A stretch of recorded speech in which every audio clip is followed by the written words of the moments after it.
There's something spiritual about bow hunting. Black bears in particular.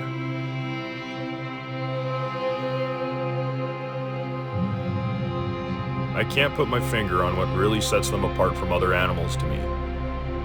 Maybe it's knowing, no matter how docile they can seem, they have a way of humbling you with their presence. Like the constellation, Ursa Major, or the Great Bear.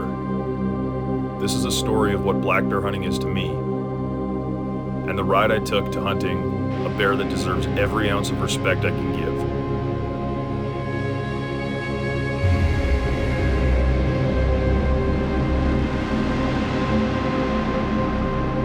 A bear that, like the constellation, can only be described as tough and great. Your walls turn into cages. Your refuge will be your demise. Dances with the devil. Your power isn't special. We don't fit on your canvas. We burn it all to ashes now.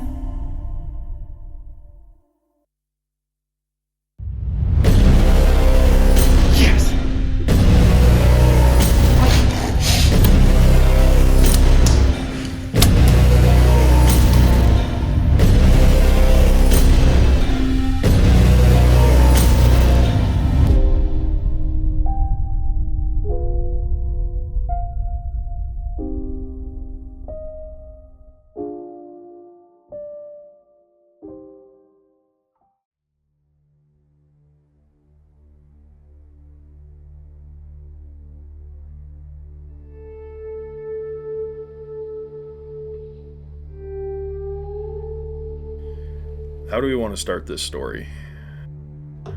I think if we want to nail it just right, we got to go all the way back to 2024, which was an incredible year for a laundry list of reasons. But that's pretty much where this story begins.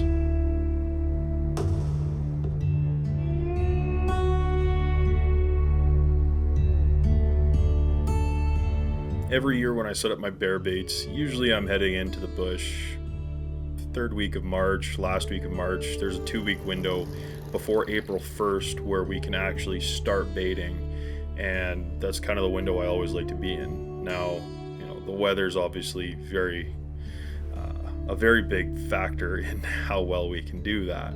Well, I'm up here, Nick's down there. This snow kind of came out of nowhere, but hey, we got another one done. Hopefully the snow melts right away, because this literally came out of nowhere.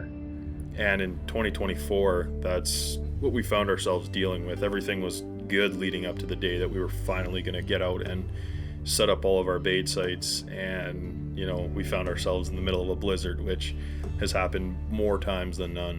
What do you think, Nick?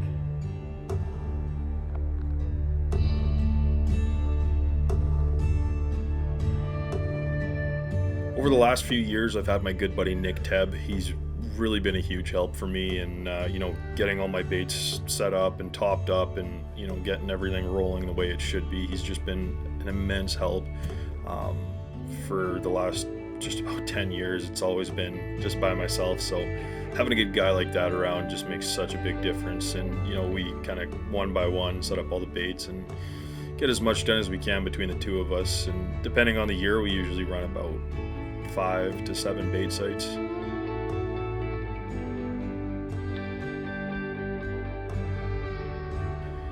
Coming into 2024, I wanted it to be one of the best years I've had yet, and it ended up being just that. Right from the beginning of the spring all the way to the end of November, it was just a wild ride. It was amazing, and we were so thankful to have such a good year.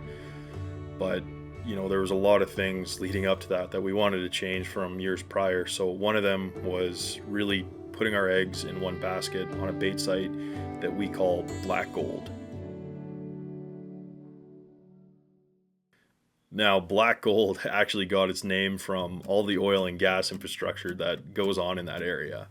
and that bait lived up to its name. So we got that bait site set up, fighting the weather, got everything going good, and I ended up putting just a normal double man ladder stand, pretty typical for what I hunt black bears out of, and got our barrels up, got the bait in, everything was good, and then we just let it cook. Got the Reconico cell cams rocking, waiting to see, what bears we're going to start getting. And I mean, in the meantime, we're bouncing around doing a bunch of other bait sites, so we're kind of all over the map. And at this point, we really hadn't hit black gold as hard as we do now, or ended up doing that season as well. So this was kind of a spot that we had prior but didn't really put a lot of effort or thought into. Like every other year, it starts off with smaller bears hitting first, and then you get that one big one. And I really like targeting big black bears early on.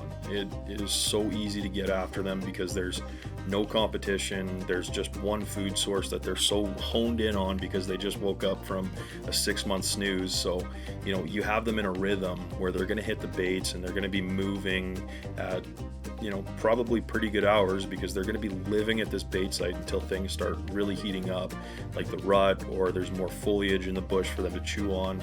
So getting on big bruins early is just such a huge factor to everything that we do. But before anything really started getting good at black gold, there was a lot of other stuff happening at a bait site just about 60 plus kilometers away from black gold, at a bait site that I call High Ridge.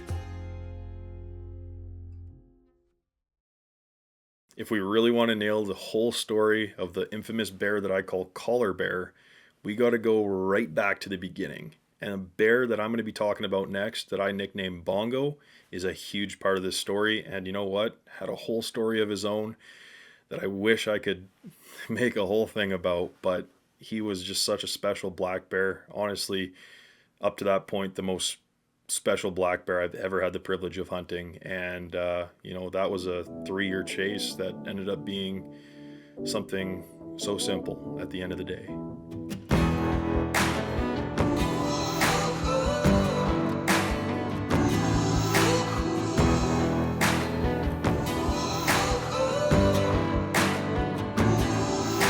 So it would have been very, very early April when Bongo started coming in this year. He was actually, of all the bait sites, black gold included, he was the very first bear to hit the baits that season. And going back to what I said earlier about targeting boars early on, it was a perfect scenario. He was the only bear on any of the bait sites. The weather was still cold, zero competition. So this bear was just honed in on being awake and getting food. So April 8th is by far the earliest I've ever had a bear on camera, but given the crazy weather patterns we had over the winter, it is no surprise that they're up and active as early as they are. We just got to the parking area for that same bait that we call High Ridge, and I'm going in with a little bit of firepower today. We got the bear bomb, anise oil, and what I'm hoping for is for the scent to carry a little bit, give him something fresh that he didn't smell yesterday, and maybe that'll get his curiosity going a little bit to get him to come in. I don't think that bear's gonna sleep for 16 hours straight. The last time he was on cam was at 2 o'clock this morning. So like I said, I don't think he's gonna be sleeping all day and into the evening. I think there's a slim chance that he might come out in daylight, if not last light. Again, I could be wrong. He might come back out during the nighttime tonight, but that's what I brought this for. Gonna see if we can't stir it up, see if we can't get him during light. Free piece of advice: always pack one of these with you. The reason I say that is because I'm not frightened of bears. I've been around them enough, but the woods are not home to just bears. There's so many other critters out here, wolves, cougars, you name it. Things that their only mentality in life is to eat you. So you never know what's going to happen. It's better to play it safe than sorry. What's an extra 5 pounds to lug on your shoulder around anyway, right? So that's the way I look at it. That's the way I do it. All right, well, it's time.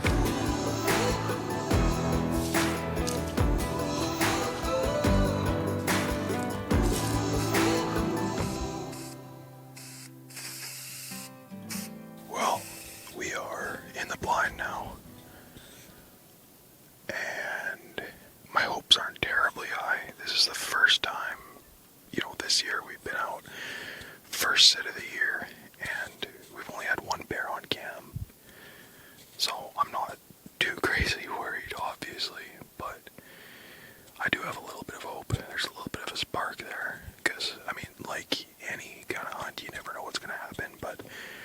we're set up 20 yards from the barrel right now in this makeshift box blind.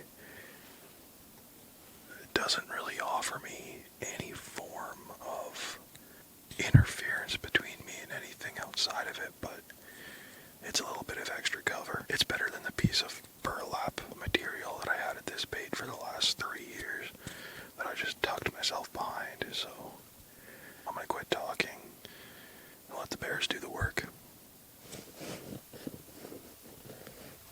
It would have been April 7th or 8th that he started showing up. And so for all the years that I had been sitting at this bait site called High Ridge trying to hunt this bear that I called Bongo, I always had to set up on the ground, whether it was just a piece of burlap or, I ended up building like a little box blind-ish, if you want to call it that, on the ground. And so this bear was locked into ground hunting. And believe me, I love hunting bears from the ground. It's a lot of fun. I love being eye to eye with them and having that connection. But sometimes you get bears that are heavily baited and locked into humans. They learn and they won't give you an inch because they know what's going on and what you're there to do.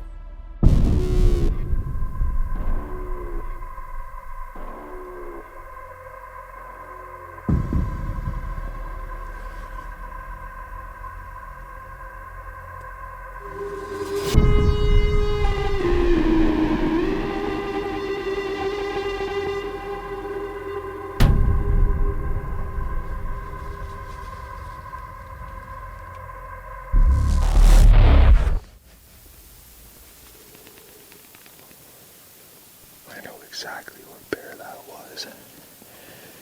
That was Bongo. I've been chasing that bear for 3 seasons. He's a smart bear. A very smart bear. So I went in and sat the little box blind thing that I built, and he comes in. And instantly, this bear knows what's up. So it was a failed hunt right from the get-go. After he busted me and took off running, I knew I had to change something. So the very next day I went back and I set up a ladder stand. And this is the first time I've ever ran a tree stand at this bait specifically. So these bears aren't used to what's up above. They're used to being locked in on you on the ground. So, I'm just trying to throw this bear for a loop.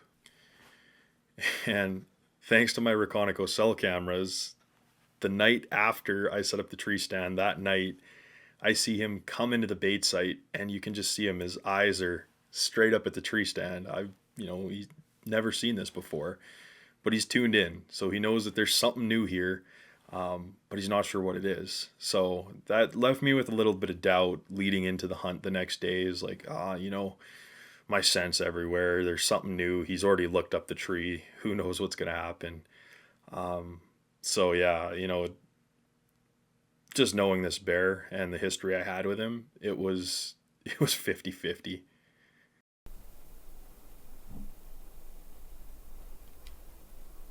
I've had bears come in from all directions, but the game changer here on my third sit is that I've never had a tree stand on this bait before. I've always hunted off the ground behind a big piece of burlap, camo, or we had a little ground blind that we set up here, but it just didn't seem to work because the first time that the big bear actually came in, the big bear I call Bongo, he was super hesitant because of that box blind on the ground. So I'm doing everything in my power here to try and finally put the hammer down on this bear, and I think the tree stand is going to be the game changer here, being elevated, giving him, something that he's not used to and hasn't seen before. And I got in early. I got in real early that day, and I just remember how long that sit was and thinking, did this bear already lock in and he's going to, just bugger off and not give me an inch? But it all led up to some really good stuff.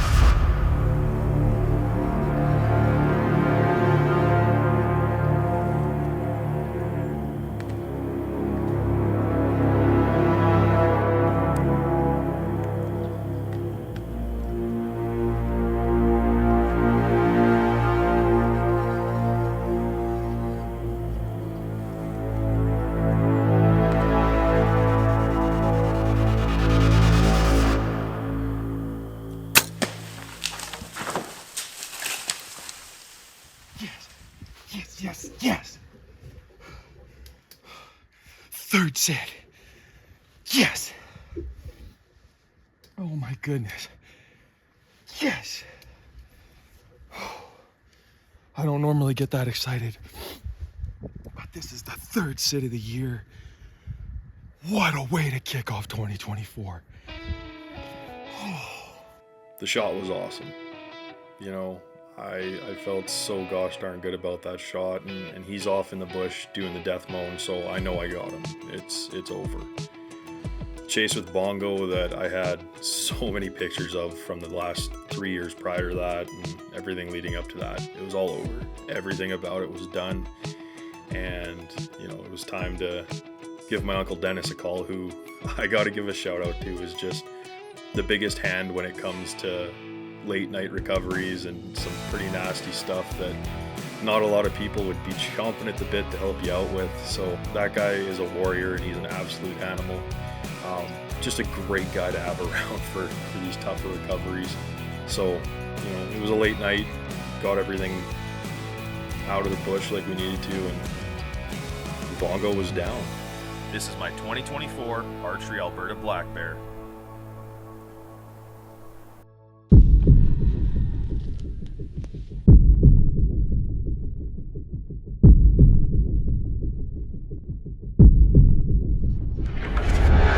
So Bongo was the first bear of 2024, and it felt so great to have that bear down. It was just such a good feeling, you know, kicking off 2024 with a giant black bear that, you know, was just number one on the hit list, and you know, things were great. Meanwhile, there's a lot of stuff happening at the other bait sites. You know, slowly things are starting to heat up, and all of the baits are starting to look like what they should. They're really starting to take shape.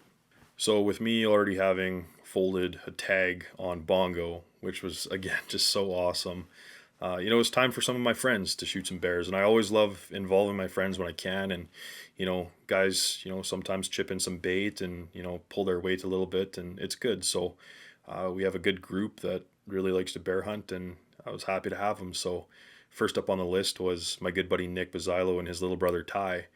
And Ty was 12 years old at this point. So this is his first time ever, you know, big game hunting. It was actually a really special privilege to be a part of this young man's journey in that regard. So we wanted to get out and put his little brother on a bear, and at this point we had collar bear popping up on the bait. This is where our introduction to collar bear really begins. So we had, you know, quite a few bears popping up on the Reconico cell cameras at Black Gold, and that was the bait that I wanted to take them to.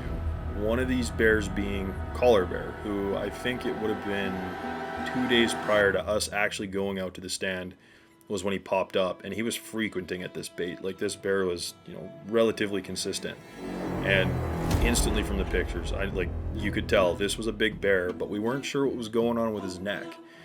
Honestly, in the cell camera pictures, it looked like a collar, and that's really where he got his nickname from to begin with. We're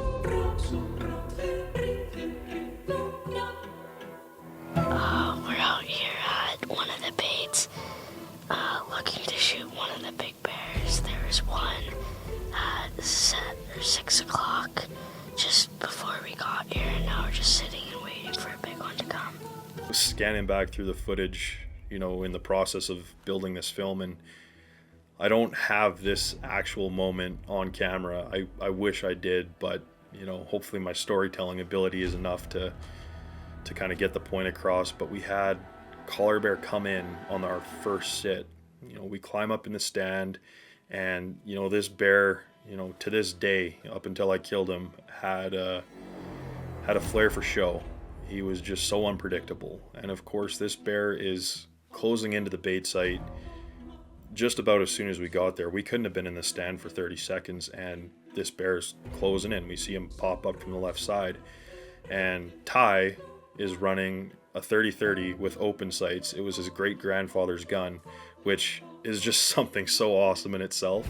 But, you know, so this bear's on top of us fast, and so we all kind of get just an instant, like, it's happening. And, you know, Ty gets his gun ready, and accidentally bumps the barrel of his gun on the T-bar on the tree stand. And that little ting warns Collar Bear and bumps him off the bait site. And, you know, that was pretty crazy for our first encounter with this bear. Would have really liked our first encounter with him to be a kill, but, you know, another bear ended up coming in for Ty, another, you know, very respectable bear for, you know, a 12-year-old at that, and we went to work.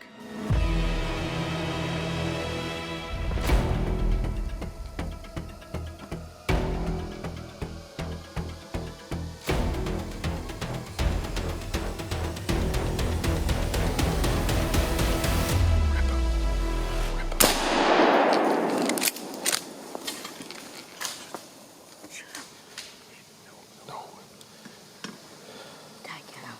Yes.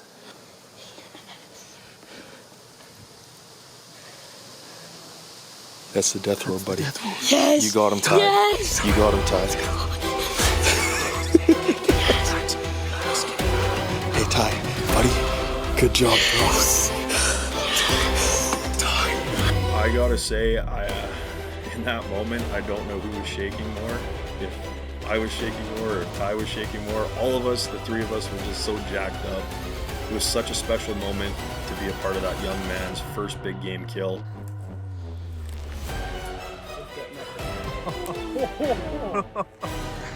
Atta boy, Ty. Dude, that's a stud. And to have it work out so good after a, you know, failed attempt on a big bear right before that, it was just such a special feeling for us all, and that was honestly one of the highlights of my bear hunting adventures my whole life, bar none. Ridge came around, came right in front.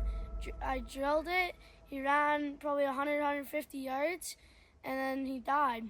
So after we got Ty's barrel dealt with and, you know, kind of came down from that awesome high, it was, you know, just a matter of time for what was going to happen next. And Collar Bear was still kind of frequenting, and, you know, I had told myself, like, I'd really like to save this bear for one of my buddies. I was perfectly happy with Bongo, and, you know, I was more than willing to put my season right then and there. You know, that was where I was at. Shockingly, I had a bear pop up on black gold on my Reconico cell camera that was just the biggest black bear I have ever had on any of my bait sites. I can't make this up of how big this bear was.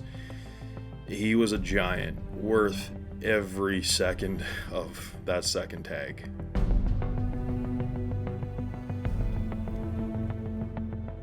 So that was the mission now. I figured this is a chance to shoot a 21-inch black bear. This bear is for sure gonna hit that, and that's where my focus was. It was get out and try and put an arrow in this gigantic black bear.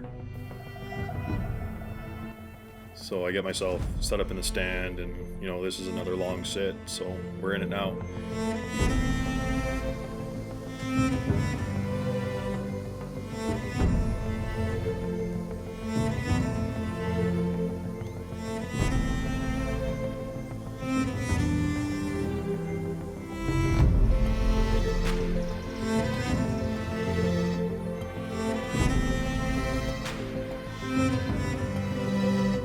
Day kind of drags on, and, you know, there's this beautiful little cinnamon sow that decides to come and hang out at the bait site, and then you just hear from behind the bait site, and instantly I'm like, that's him. You know, there's some stuff about to go down. Keep in mind, like, we're in the bush and we're probably within 15 minutes of a last shot for the day, so like it's getting dark fast, and I see this giant shadow move up the trail from behind the bait site, and it's him.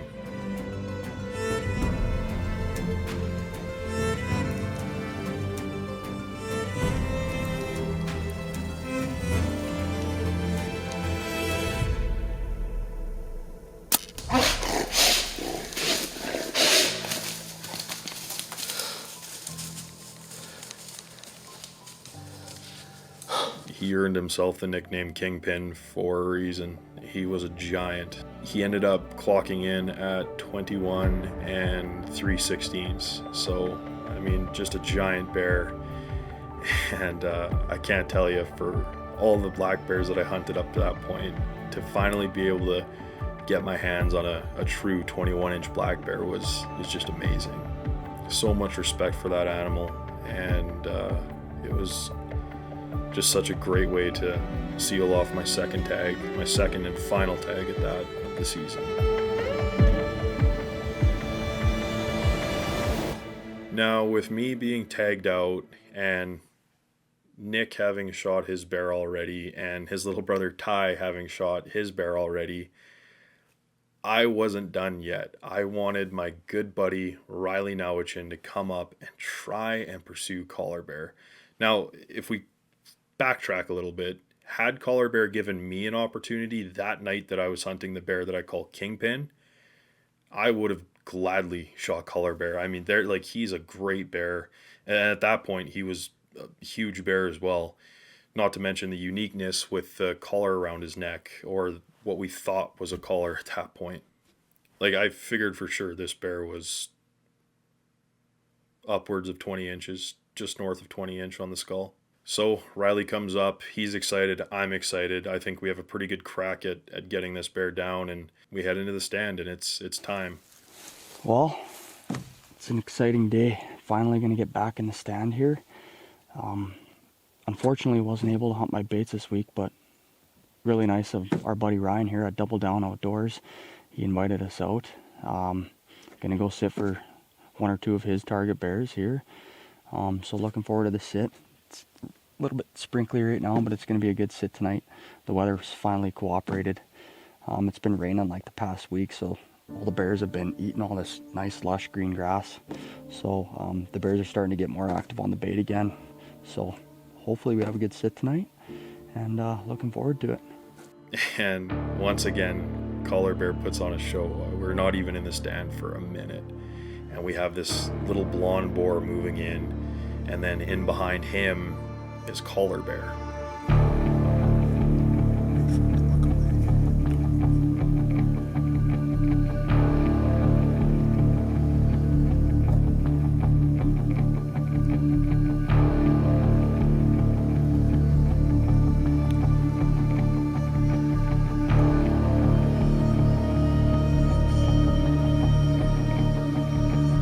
So with us, not even being set up yet, I don't even have my backpack connected to my tree stand to prevent it from falling or anything like that. I'm just focused solely on running this camera. I have my backpack tucked between my legs, and I'm telling Riley, stand up, get ready. Stand up.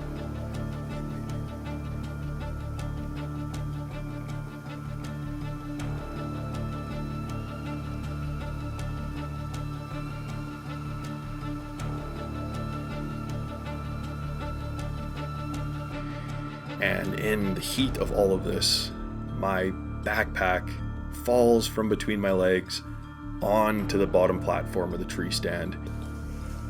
Hurry. Oh, my backpack was about to fall. No way. Riley, I'm so sorry. He's gonna come back. I felt like the biggest loser on the planet in that moment. Wow, that was soul crushing. But as the good Lord will have it, in the mysterious ways he works, collar bear was coming back, and he came back fast.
putting his head around. He's, you know, kind of looking, seeing what's up. You know, except this time, he knows we're there, and he really, really knows we're there. He's on edge to the point that he's not even fully committing to coming into the bait site. He's laying down like a dog with his head on his hands, and he's just watching us, and he's taunting us. He knows we're there.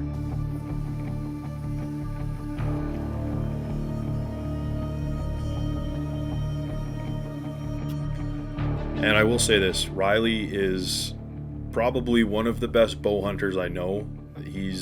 We go back and forth all the time, racking our brains about, you know, things we want to do or doing differently with our hunting strategies, whether it's bears, whitetails, elk, whatever it is. You know, we go back and forth, and he is a very good shot with a bow. He's killed some exceptional animals in his life, so I have the utmost confidence in what he's doing when that arrow leaves his bow. So, you know, in a situation like this where collar bear wouldn't commit, he ended up kind of circling behind the bait, and there's this main trail right behind the bait site, and we knew the direction he was headed when he was circling around. He was going to cross that trail and very likely give us a pretty decent quartering away shot. So, you know, I told Riley, like, if you got the shot and you feel good about this, like, take it. As soon as he crosses that trail, like, you got this, buddy. It's on you, and you can do it. So, collar bear circles around, crosses this trail, and at the very last minute, right as that arrow was leaving that bow, he turns, and just instant regret. It was tough.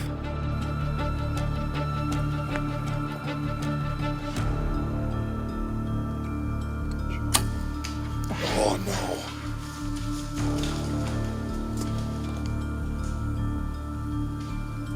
It's okay. You might have clipped rear artery. You might have hit the rear artery.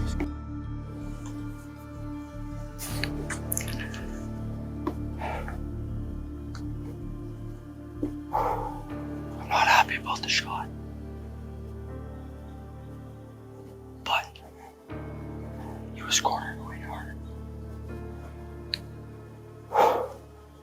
You know, it just shouldn't happen like that, but it did.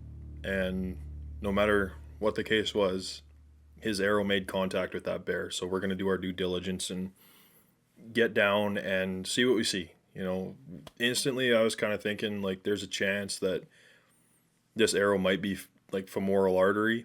I know I've had the femoral artery save me on a couple bears before, but it didn't look good. Okay, so I wasn't happy about the shot.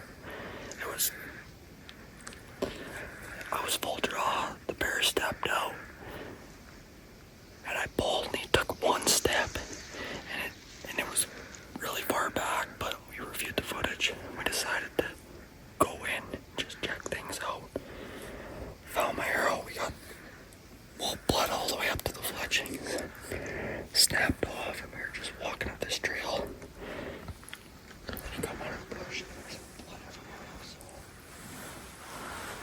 a little more confident. I hope I hit that artery. Again, it was far back. I'm not happy with it.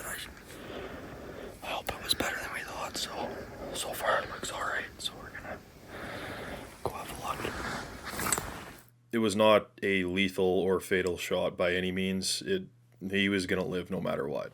But in that moment, you're thinking, you know, we've drawn what looks like decent blood. We got to look. And so off in the bush is this bear somewhere. And I never ended up getting close to him, but I heard, which is kind of what black bears do when they feel threatened, or, you know, you're kind of invading their territory. It's almost the equivalent of when a whitetail blows at you, but not to the degree of your hunt's over kind of thing. But he was around, never got eyes on him, and that was the last time we physically saw that bear in 2024. Well, we're backing out. We gave that bear about an hour. We went looking for him. The blood looked good. From what we can see with the arrow, I mean, we think that the broadhead's still inside of him. Again, it's a pretty sick feeling, but high hopes, low expectations. But yeah, I mean, you hate to see this and hate for this to happen. The bear, when he walked out, he was skittish all along. That was the third time he's come in tonight. So we had to make it happen, and I was patient, let him come out. He was hanging around the bait, doing circles, and he went back in, came back out right down the pipe, and yeah, he gave me an opportunity, and I shot, and he took that one extra step, and I hit him far back. So All that being said, and with all of that happening, you know, he came back on camera. Geez, I think that would have been a week later. He was back on the bait site, Black Gold, again, after that entire fiasco that we had went through. He was back, and I couldn't believe it. You know, it really opened my eyes, I guess, to these bears and how tough they are.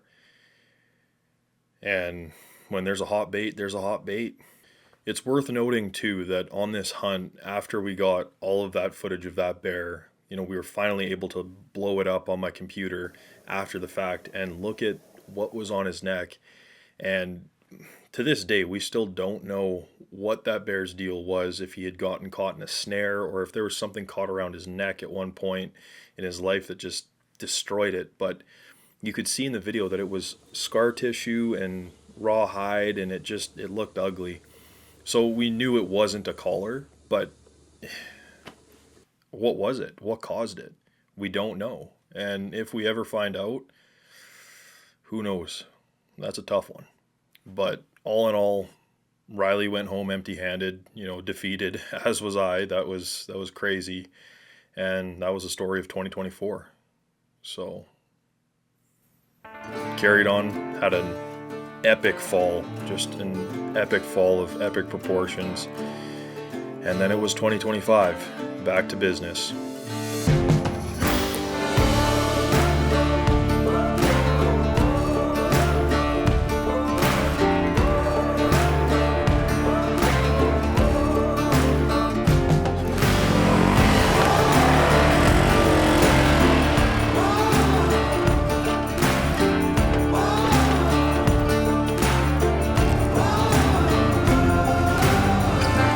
Putting up our signage now.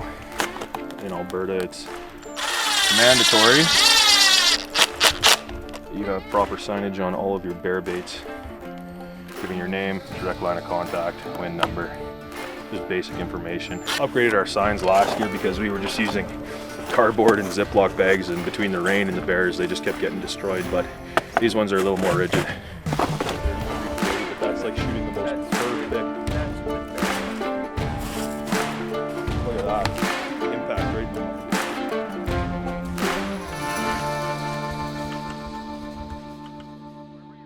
So here we are in 2025 at this point, and you know, I'm all locked in, ready to hunt. Everything is good to go. Just so focused on black bears for another spring. Can't wait to actually be getting after it. And you know, the baits were a lot slower to start in 2025 than they were in 2024. There was just very minimal amount of bears, and they were all small that kind of started early out of the gate, hitting the baits from what my Reconico cell cameras were telling me. And you know, we were kind of sour in the mouth a little bit about it because it was, you know, we opened up a few new bait sites that season and they were going to be sure things, we thought. And it just wasn't panning out to be amazing, you know. So it's always the rub. Every year is different, but you know, when things start slow like that, it can be a little bit frustrating, I guess. So with things being so slow after we got done baiting and, you know, kind of letting things marinate, I was going on another hunt again with my Uncle Dennis for some wild boars. And we got that done, got that out of the way. But while I'm in camp hunting these hogs, I get pictures on my Reconico cell cameras of this beautiful color phase bear at a bait site that we call Cutthroat due to the severity of the nastiness in and around this bait site. Like, I'm talking the nastiest and thickest northern Alberta swamp spruce and muskeg you can imagine. There's just a little high point in the sand where everything around this bait is just disgusting. It's just cutthroat being there. So obviously head into 2025 thinking, you know, collar bear's top of the food chain. This is the bear I want, but you know, we're creeping up. I think it would have been, yeah, it was that first weekend in May that we were hog hunting. So, you know, we're getting into May and there's still no real sign of collar bear at this point. So with this, you know, big Pope and Young caliber color phase, I'm thinking, you know, this is a bear that I would definitely put an arrow in. So as soon as I got home from that hog hunt, I was out to the bait that I call Cutthroat, and that's where I was sitting for this color phase bear.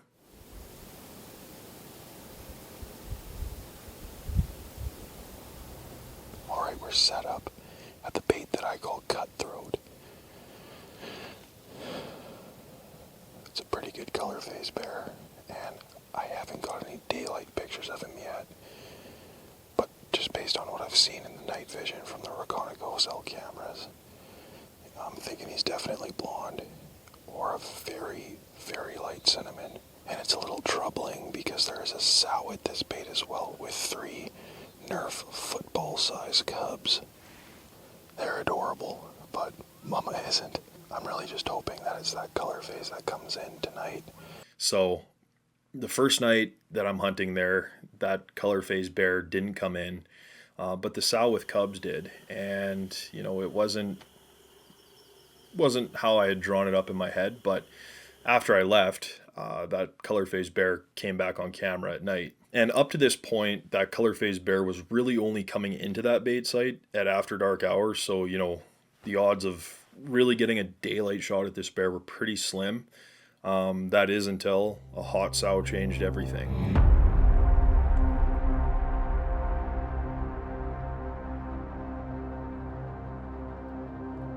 So this little sow just keeps coming in from behind me the second night that I'm sitting here hunting this color phase bear.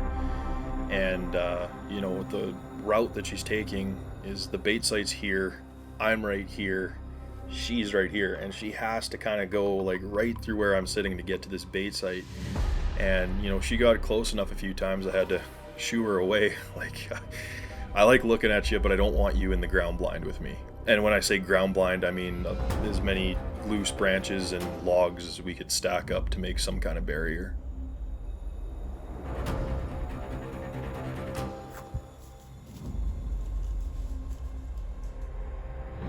So whatever, I shoo her away, and you know, she kind of starts circling in again a little later on in the evening, and then I see a flash of cinnamon in the bush, and instantly it's like, that's him.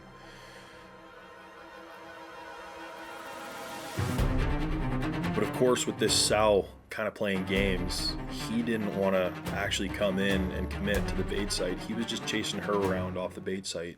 Eventually, there was a moment where there was a small opening in the trees when he was chasing her around that it was a 20-yard or just under shot that he kind of stepped forward and then tilted back and just gave me every inch of his vitals that I could ask for at an awesome range, and that arrow flew.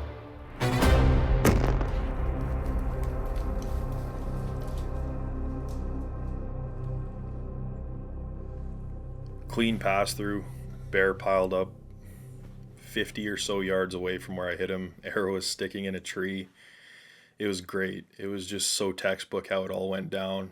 Well, maybe less than textbook, but it worked out in the end.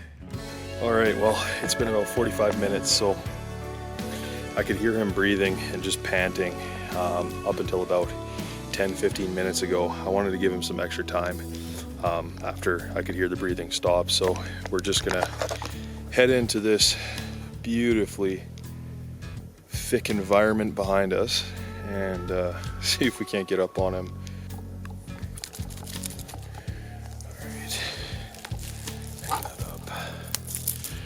Like that.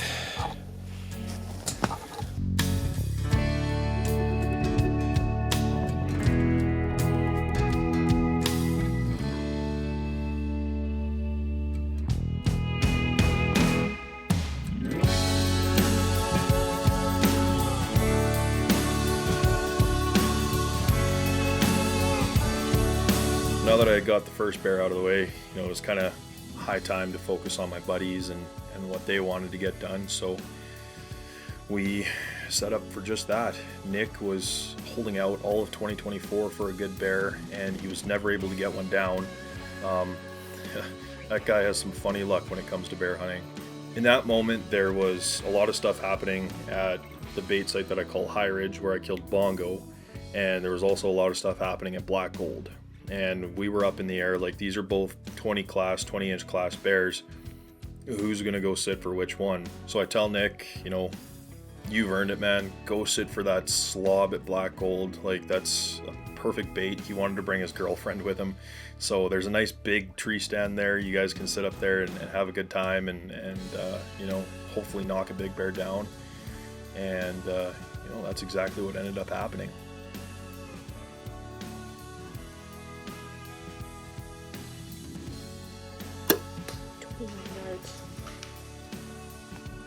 It's more than okay to question yourself after sending an arrow no matter what. It's something that I have, maybe not call it a bad habit of doing, but I like to think it's a good thing to just question everything no matter what. And in that moment when Nick let that arrow fly, we thought, oh geez, it might be too high. And they went looking for this bear after the fact. They gave it a good hour before they got out of the stand, and they left it till the next day because it was getting dark and that bait site was so active. There was bears everywhere. So I said, okay, let's wait till tomorrow when I can actually come and help you look for this thing. And I have a little bit more of an eye for that kind of stuff, just having quite a bit more experience with bears than he did at that point. So, but we found his bear with ease the very next morning, and he was one happy guy. That was amazing. First black bear, buddy. It's a stud. Wow. I love being a part of guys' first big moments like that. And you know what? That was Nick's first big game kill ever. So that was even more special. It was just so great to be a part of that. And, he was just so happy. So we're all feeling it, and it's great. And you can't ask for moments like that too often, but it's always so special to be a part of.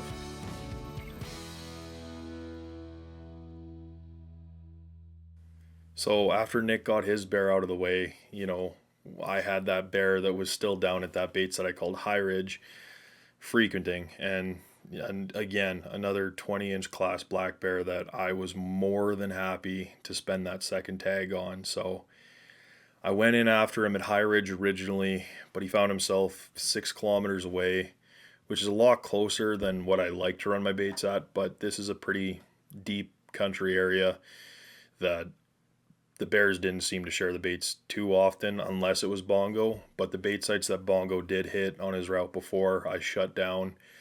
The bait site that this bear that I ended up calling Boxhead was hitting was, the one that I thought was far enough away from High Ridge that we could get away with it.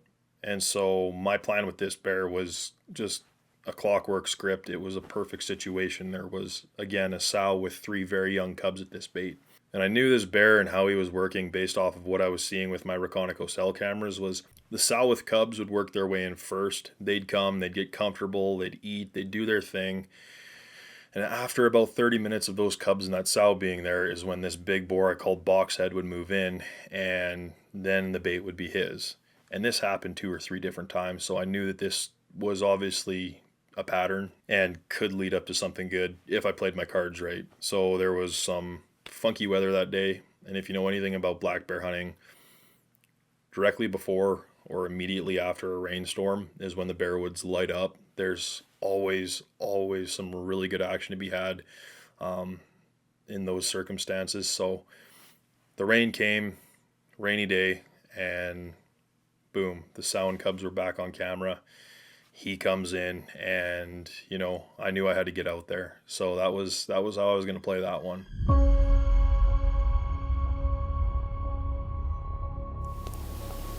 It's 20-7 now. Still nothing. The rain has kind of been spitting on and off really lately.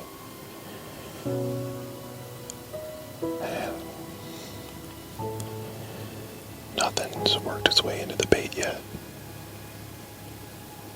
I think that if anything is going to happen tonight, it's going to be last light or awfully close to it.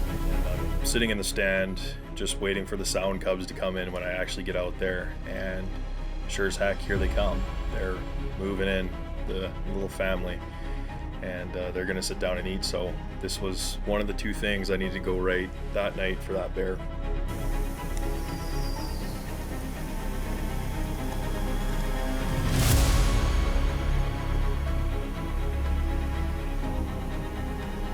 And just like clockwork, after about 30 minutes or so, I hear a branch snap just off to the right side of the bait, and boom, here he comes. The sow and her cubs take off running. They're moving out. They know he's in the area, and here we go.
He was about 2 yards to the right, about 1.5 yards in front of the barrel.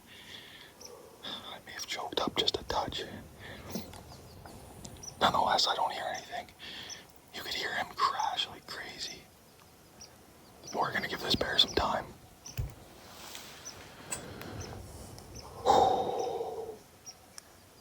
That's a big bear. I felt great about my shot. I knew it was a lethal shot. Again, just questioning everything. I have no reason to sit there and say 100% certainty unless I see the bear go down and hear a death moan, or it's okay to question everything, and that's what I did. I went home that night because it was getting closer to dark by the time I climbed out of the stand, and that sow and her cubs really wanted to come back to the bait. So obviously her with her 3 little ones was going to be a bit testy, and I'm all by myself as usual. So I figured just best to come back when I have all day to look for him, and I left him overnight. And yeah, even though I was super confident in my shot, it was still a sleepless night, but hit it hard the next morning at about 6 a.m., 7 a.m., and it was go time.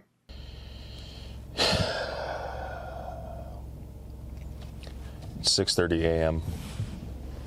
Let's go. Alright, so we're just getting to the bait site now. And I'm just dragging the calf sled in with me because there's an ATV ban. Rightfully so. It's that time of year here in Alberta where things are super dry. I'm just going to leave the calf sled here at the bait site. Sled about to walk all the way back to the truck once I recover this thing to grab it. I'm trying to be efficient. Whew. There's the barrel. That's roughly where he was standing, kind of between the barrel and the keg. Somewhere in here. And watching the video, he ran behind this big poplar here, went down and kind of went up like that. So I think that's kind of what we're going to start with, because there's not looking to be any blood on impact. Okay, bingo. We've got good blood, like really good blood. Okay, this is better.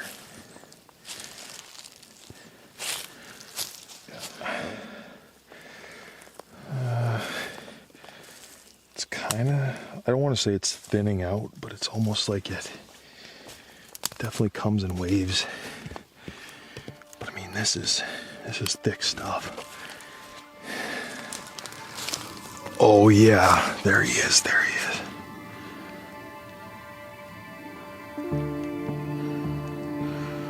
Oh boy, that's a big bear.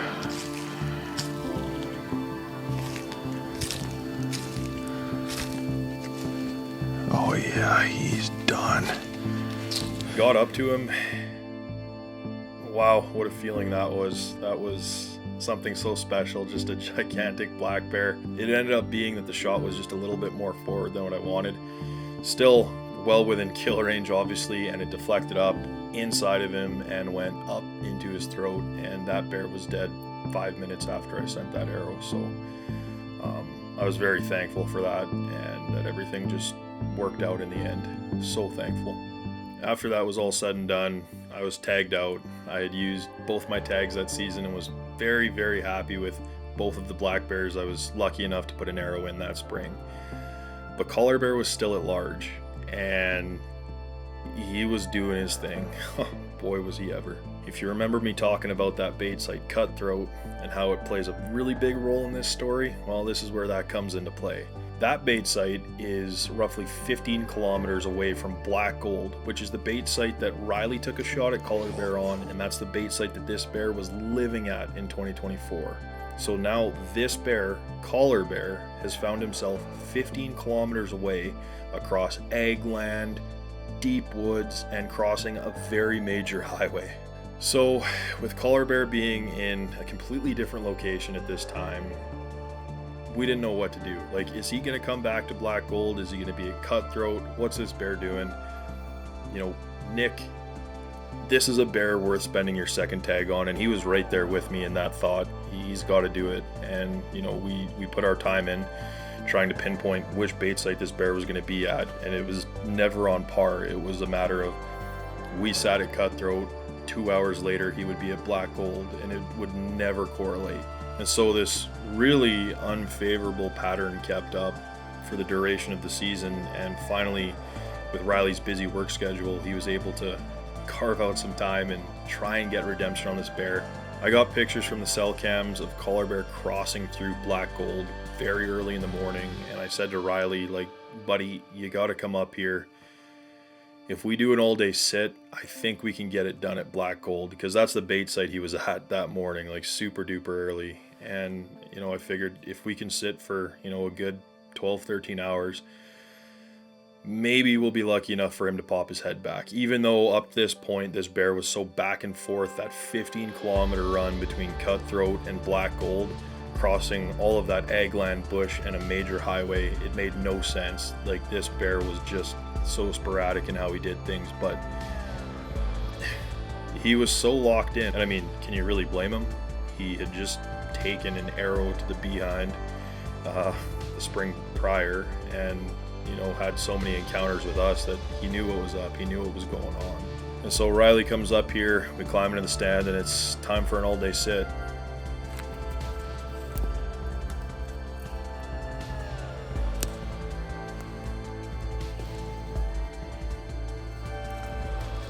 And worth noting is that there's no cell service at Cutthroat or Black Gold, any of my bait sites in that area. There's no cell signal, so I can't actively check what's going on at other bait sites while I'm hunting, which is whatever. You know, I don't want to be caught on my phone while I'm hunting, but it really would have given us some insight to what was happening while we sat there for 13 hours in the sun and the mosquitoes, and, you know, just not having a great time on a late season bear hunt, targeting a bear that was impossible to calculate where he was going to be. So we do our all day sit, you know, 12 or 13 hours, and we're walking back out to the truck on the little bait trail we have going into that bait site. And there is the freshest pile of just dinner plate size scat right in the middle of the trail. And I look at Riley and I say, "You don't think, do you?" And he says, "There's no way." As soon as we got down the road and actually got cell service, I checked the cameras, and 3 hours after we were up in the stand, collar bear was back at Cutthroat, 15 kilometers away. And we sat all day for nothing. And you can bet that that was his big pile of bear scat sitting right in the middle of the trail that we walked in on, just as a thank you, you missed me. See you next time.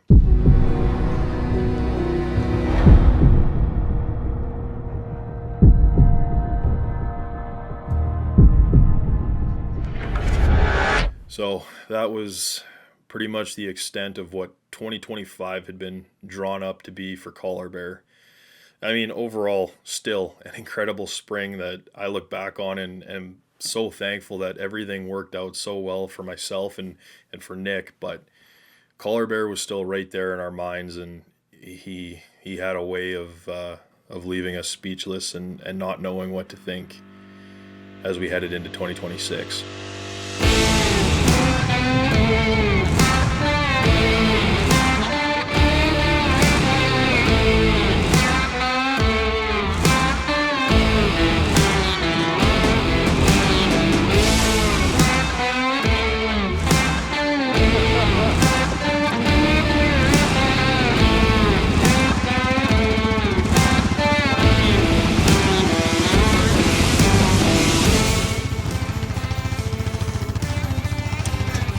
You know, normally I'd like to say, sure like to give the guy who did this a swift kick in the behind, but that guy was me, so.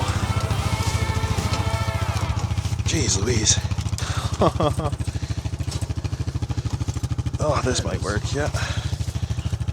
That's crazy. Just put a strap on that immediately. Yeah, it's on its last legs.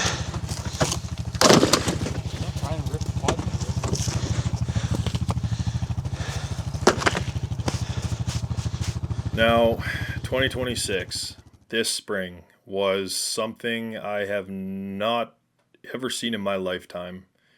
There was so much snow. There was an absolute abundance of snow, and it stayed so late. Normally, like I said earlier in the film, we're, getting our baits out in that second last or last week of March, right before the season opens on April 1st. And we just couldn't. We were beating the heck out of ourselves and our machines and everything just to get through the snow, and it wasn't feasible by any means. So we had to hold off, and we waited and waited until we could maybe have a crack at getting in there. I broke through here the other day, and I'm gonna bury my quad right now.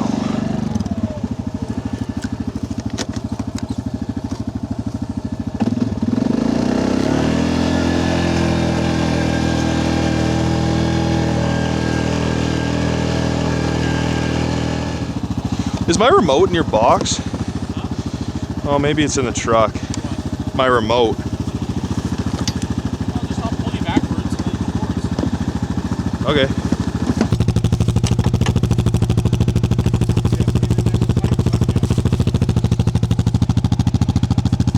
I didn't even have to rock it, man. I gave it one shimmy and that was good enough. There's just that one down log I know is gonna give us trouble. Yeah.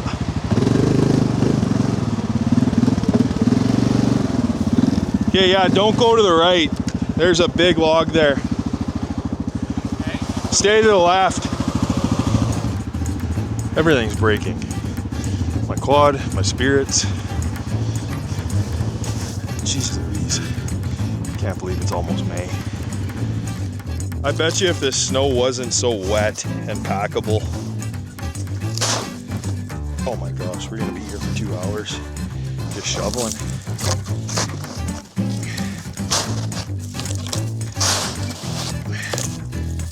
Unless we just do it.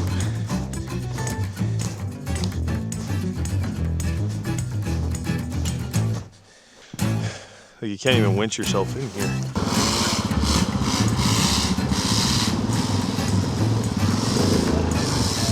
Yes!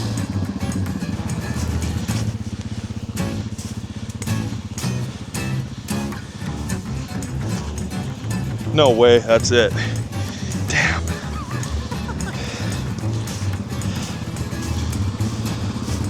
I just don't want us both to get buried, but whatever, there's somewhat of a trail here, I guess.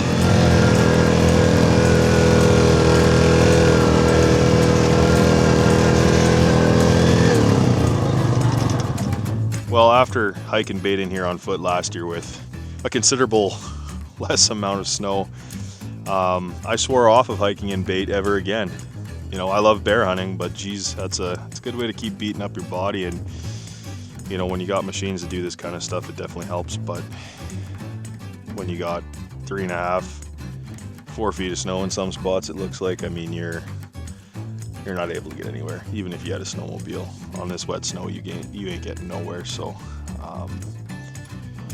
I guess inevitably that leaves us with one option, which is to break that oath and start hiking bait in. So we're gonna rip the machines back to the truck once I get stuck out of where I'm sitting, drag it all to the trail entrance, and then from there it's 170 yard walk with bait strapped around our waist. So yeah, that's a game plan. You know, it's a good thing we love this. Otherwise, yeah, that's all I'll say about it. It's a good thing we love this. Let's make some miles. In all fairness, I hiked this bait in solo last year, so this is actually kind of a. There was also a lot less snow. I was gonna say, like, hang on now.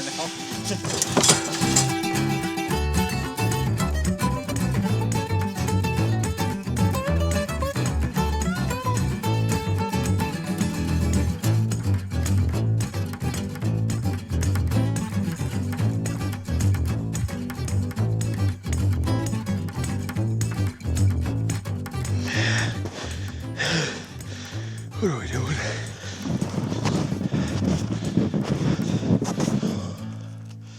All right, so what our next attempt at getting this done is going to be is Nick is going to run back to my truck and grab a 2-inch ratchet strap off of my trailer. And what we're going to do, instead of trying to walk and drag this calf sled right behind us, is we're going to try and just get as much length as we can with the ratchet strap. We're going to hook it onto the front of the calf sled, and then we're just going to walk so that we can hopefully float on top of the snow, you know, up as far as we can go. And then we're just going to reel the calf sled in on top of the snow instead of trying to, like I said, walk with it right behind us and sink up to our knees and try and drag it. I think that's going to be easier. You know, we're kind of our own winch system here. So I can't believe this. I wasn't expecting this at all. This is by far, I've never seen this before in my life, ever. Not this late in the year.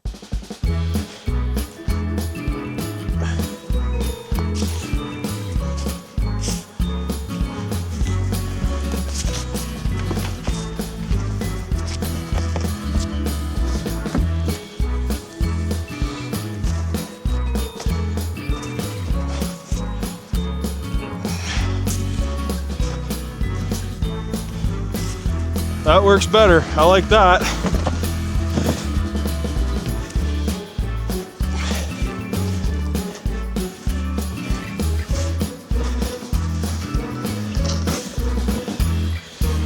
Okay, just about there, fellas.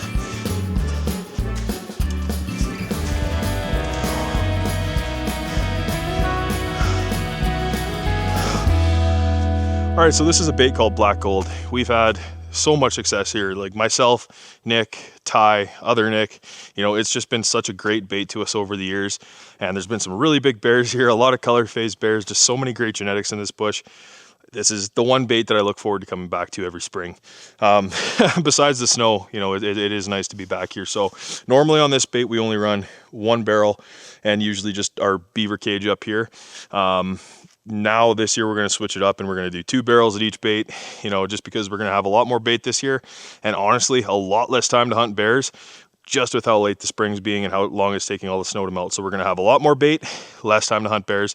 So we're just going to load everything up as much as we can. You know, it's kind of hard to pick in an area like this. I'd like to have the barrels a little more spread out so it gives them an opportunity to kind of maybe open up for a shot in different spaces instead of just being congested. But, you know, there is enough trees around, but we're still pretty limited. We want to keep it so that it's not too close to the stand. It's not in a spot where they're going to walk in and look right at the stand. I think we're just going to go right here, honestly, nothing special. So we're going to get this barrel up. This is going to be our meat barrel. That's going to be our sweets and oats barrel. And then from there, everything should be finger licking good. Let's get after it. Thanks for doing that.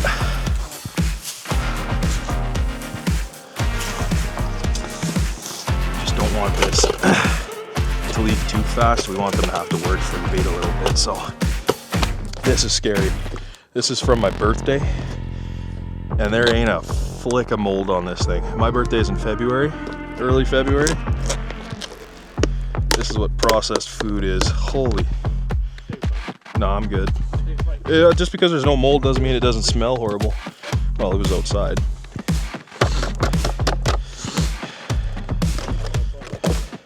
No, I'm good.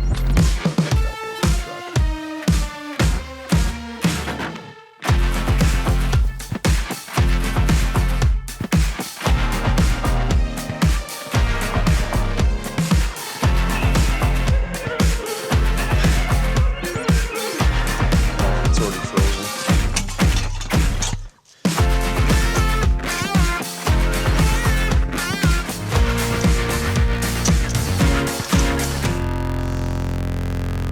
Well, I gotta say, this is actually a really nice end to a pretty hard day. The sun's setting, beautiful in here. Everything's covered in snow, and this bait site's looking awesome. A couple more small tweaks, and we should be on our way, but I don't know when these bears are gonna show up. I hope it's soon. There's still so much snow, but you know, it's good to get out here regardless and get this done because, you know, season runs till June 15th and we still got a lot of time to get after it, but we got to hope Mother Nature starts working in our favor for a change. But that'll pretty much do it for us here.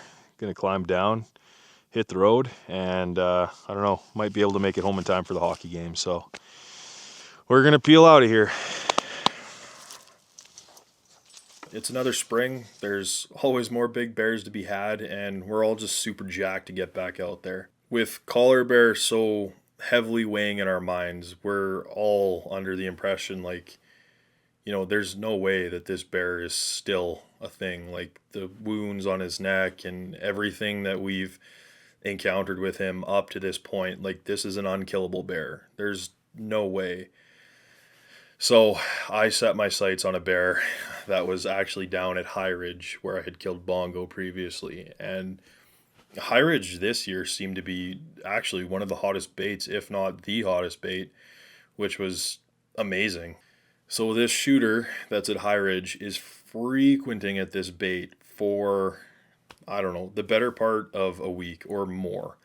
And this whole time that this bear is in a super killable position, this bear that will forever be known now as Scar Bear, I'm waiting on my new Matthews Arc 34 to show up, and it is killing me not being able to go and sit for this bear. I'm just waiting for this bow to show up, and this bear's in a very vulnerable position. He's running this bait, even though there's other bears there.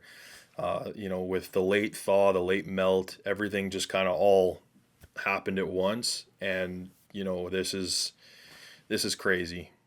So finally my Matthews Arc 34 shows up, courtesy of our good friends at Rocky Mountain Co. Can't thank them enough for providing us with that bow this year. It was huge, and I gotta say, I love that Matthews Arc 34. You know, shooting Matthews bows my entire life, I gotta say this thing is top tier, so I was really excited to get out there and put this thing to work. So now that I got the bow all set up and ready to roll, my brother-in-law Damon, who has actually stepped in and helped out a lot with filming as of late, you know, huge help, and he's pretty darn good at it.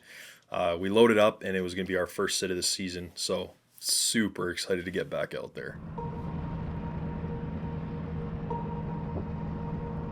All right, so May 16th. Pretty crazy to think that this is where we're at. This is the first time I'm climbing into the stand with a weapon in my hand this year. You take a look back at last year, 2025, and I had already gotten both of my tags punched, 2 bears, a beautiful color phase and a big black bear. And here we are, 2026, spring from hell. It was nothing short of amazing how much snow we had come in late and not melt. The weather has been unbelievable. Just something I've never seen in my life before, but we persevered. We got the baits out, everything's rocking. We have more high quality bears on all of my baits than I've ever seen before in my life. So maybe it was a blessing in disguise, but we're going after a big guy tonight. It's finally time to get out there. This guy has been consistent all week long. and I mean all week long, all hours of the day, this bear's been on this bait. This is the same bait site that I actually killed Bongo on. If you've been following along, you'll know Bongo was a bear that I killed in 2024 that I hunted for 3 years straight. And so this bait site's got a little bit of sentiment to me, but it's good to get back out there. You know, this bear threw us for a curveball today, moved to one of my other bait sites, and then came back to this one. And to be quite honest with you, I was going to pack it in and go to a completely different bait site. But yeah, he decided to pull one late in the ninth, and here we are. We're headed down there, loaded up and ready to rock. So let's see how it goes. So the tactic with Scar Bear was, he's been at this bait site for over a week. I'm going to get in there. I'm going to drag a fresh beaver in. Beavers work great for bait early season. I really like to start my baits off with more protein and carbs early on, because that's what the bear's bodies are craving above all else after being in such a monotone state for 6 months at a time and having their metabolism so slow. I feel like carbs and protein is what they really want when they first come out of the den. So did a beaver drag and got this fresh beaver in there, and then it was time to sit.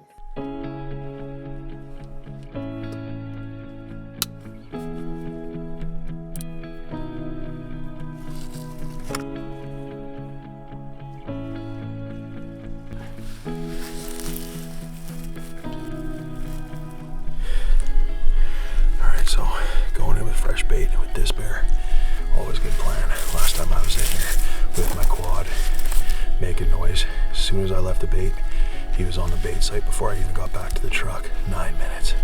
So I'm gonna drag this beaver in tonight and give him something fresh to chew on.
So with this bait site, funny enough, this is actually the one bait site that does have cell service, and I get a ping on my phone from a Reconico cell camera at a bait site I call Timber, which again is about 6 kilometers away from High Ridge. And I'm like, oh, you gotta be kidding me. We let that bait run dry. And sure as heck, it's Scar Bear. And I'm like, you gotta be kidding me. He's been here for over a week frequently, and the first sit of the season we get with him, he's at a completely different bait site. But I figured, you know what, we're gonna sit here because there's all this bait here. Let's wait it out. Let's see what happens. And that first sit, he didn't end up coming in. It is what it is. That's kind of to be expected in a situation like that where he's at a different bait that night. But I knew he was going to be coming back. Unfortunately, Damon had some work stuff on the go the next day, so he couldn't be there to film with me the next day, but just loaded up like I normally do with all my self-filming gear and got right back out there to sit for Scar Bear. Well, that was certainly a day of work. Started at about 7 a.m. this morning. Busting baits out of the bush, baits that just weren't getting hit very hard. I hauled 2 barrels in here. 2 fresh barrels. I think I got 4 or 5 beavers in there. Some awesome icing from our good friends at 5 Star Redneck. And then just a full calf sled load of cookies and oats, also from our good friends at the 5-Star Redneck. Man, they have a lot of bait, and so far this season it seems like it's been getting smoked by the bears. They love it. I'm in here a lot earlier than I was yesterday, hoping that maybe he does some midday slipping, but he's chasing sows already. This spring is unbelievable how weird it's been. It's so early for that, but oh well, what can you do? The 2 things I need today is a shower and a big old black bear to walk into the bait. I'm chomping at the bit to put these 2 loop broadheads to work. Yeah, we'll see what happens. Maybe some fresh bait livens things up in here and can pull the big guy we're after. I am so on the fence if he's a smart bear or if he's a dumb bear. I don't know. This bear is a weird one. I figured heading into that was definitely going to be a longer sit, because I made a point of it to get out there early enough that I could do an all-day sit with just how sporadic that bear had been coming into that bait. You know, you never knew when he was going to show up, but I was pretty confident he was going to be back there.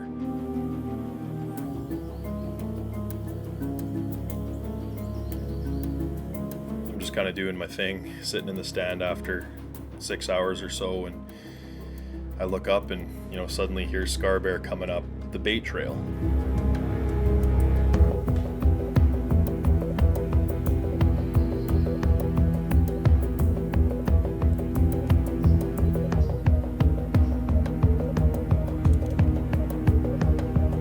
And I'm like, oh my gosh, I can't believe it's him. And just see that distinct scar over his eye. It's actually him, and it's happening.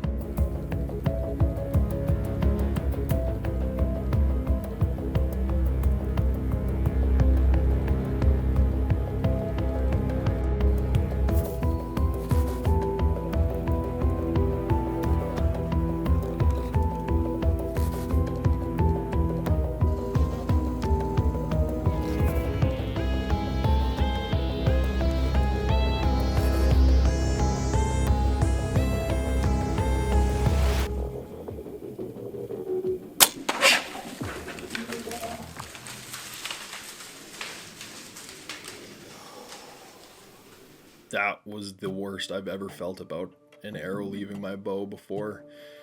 Truthfully, even worse than when Riley had sent that arrow at collar bear originally. This was just such a guttural feeling that I knew instantly this wasn't good, and this one ain't gonna pan out. You know what? I can admit it. It happens to every bow hunter at some point in their life if you do it enough. Any bow hunter that tells you they've never missed a shot or pulled a shot at any point, they're either lying to you or they don't bow hunt enough to have it happen. And yeah, I mean, I can sit here and say that I messed up. I can make a million excuses or tell you 100 different reasons as to why it didn't pan out. I straight up just didn't make a good shot. And at the end of the day, I watched the footage back and I knew the arrow hit the bear really, really low, but I'm still going to put in the time and make sure that, you know, in the off chance that it did strike something good, you know, you want to make sure that's ethically and morally the right thing to do. And boy, did I look late into the night.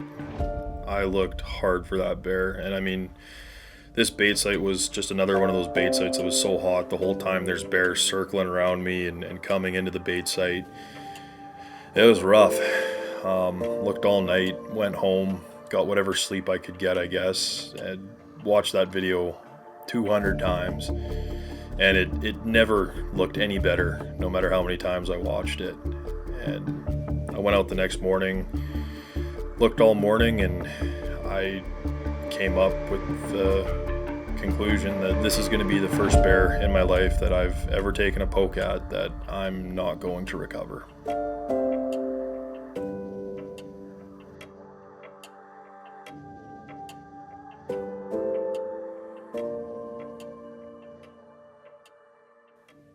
So, I don't know. I think everyone has a different way of processing things. In that situation, I had two choices. I could let this really crappy event that just happened totally deteriorate me and wreck my season, or I can man up and move on and get right back in the stand to clear my head. And that's exactly what I did. I just had to get right back to bear hunting, move on from, the unfortunate thing that just happened, and, just get my head right, get right with myself, and just know that everything happens for a reason. Always.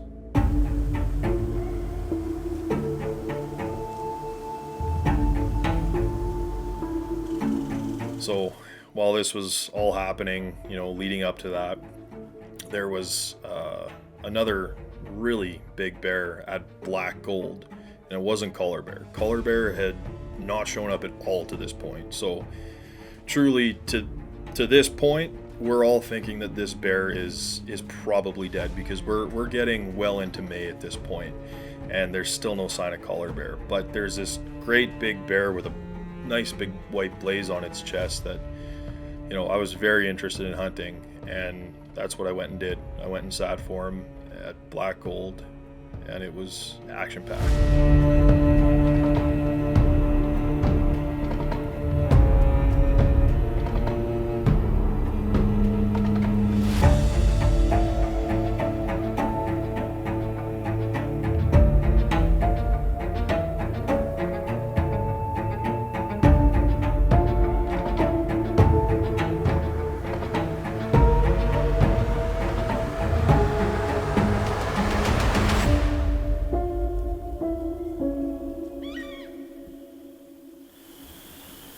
That's gonna be a good boar one day. Just not today. Man, these Burris optics are so clear. There were a few other smaller bears. I think 2 of them were boars and one of them was a sow. But they were all trying to feed, and this was just a feeding frenzy at this bait site.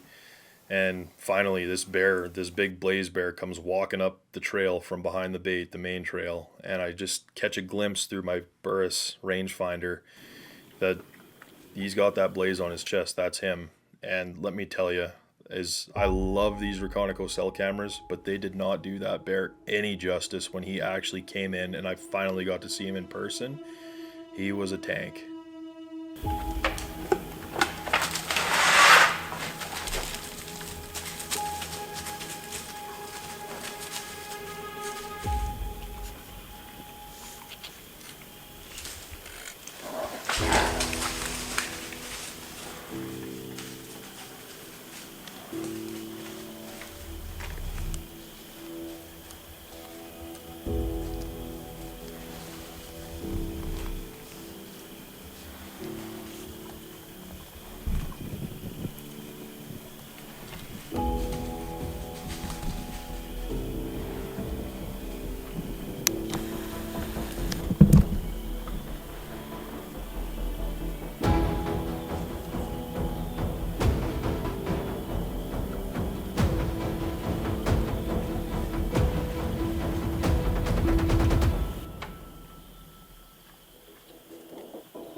But of course, things are not going perfect, this bear would not give me an inch, whether it was him facing away from me or walking off the bait site or walking right underneath my stand. He just wouldn't give me a shot. And obviously, coming off of a night like I had right before that, I was not in the business of taking any kind of riskier shot than I needed to. Everything had to be a perfect situation for me to even consider sending an arrow downrange. Like, I did not want to risk that.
I can't believe that bear would not give me a shot. And now he's walking right out to my truck. Oh, he was right there for so long. And he just would not give me a shot. Man. I was full draw. And he just, I wouldn't have had the film, and I'm just not in the game of taking chances right now, at all, not after last night. Oh, I can't believe that.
You might be saying to yourself that, oh, a laying down shot is not really a great opportunity, but in my eyes, I really like laying down shots on bears because their anatomy is a lot different from that of an elk or a deer or a moose. It's very funky, but when they're laying down, everything is quite condensed. Everything is squished together. Maybe not in a ball, but everything is pushed a lot closer together. than what it would be when they're standing up broadside. So in that circumstance, he was laying down, quartering towards me just a touch, but 95% broadside.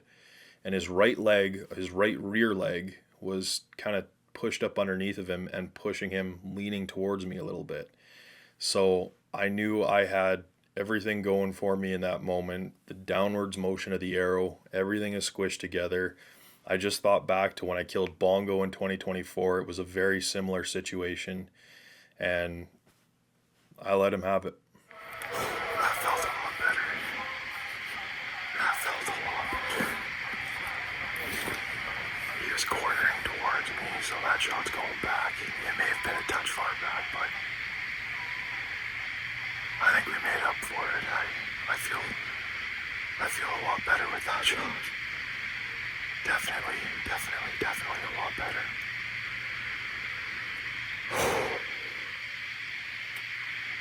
That is a big bear. That's awesome.